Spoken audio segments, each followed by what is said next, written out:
नमस्कार मित्रांनो, आज मी झेंडू लागवड तंत्रज्ञान आणि त्याचे फायदे याची थोडक्यात माहिती आपल्याला देणार आहे. तर झेंडू लावण्यासाठी अशा पद्धतीची साधारणतः 2.5 ते 3 फुटाची आपण सरी पाडून घ्यायची आहे. त्यावरती मल्चिंग पेपर वापरायचा आहे, जेणेकरून आपल्याला त्यामध्ये ड्रिप इरिगेशन प्रॉपरली करता येईल. त्याने काय होतं की योग्य प्रमाणामध्ये खतं आणि औषधं हे झेंडूला देता येतात, त्यामुळे उत्पादन वाढतं. आता इथे अशा पद्धतीची नर्सरीमध्ये योग्य पद्धतीची जी रोपं आहेत ती आपण निवडायची आहेत.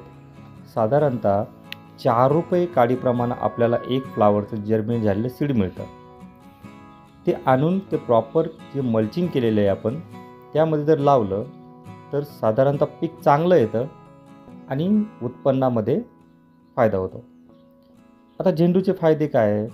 तर सगळ्यात महत्त्वाचं डेकोरेशनच्या व्यतिरिक्त झेंडूमध्ये लायकोपिन नावाचं जे केमिकल असतं ते जो प्रोस्टेट कॅन्सर आहे त्याला थांबवण्यासाठी फार महत्त्वाचं काम करतं.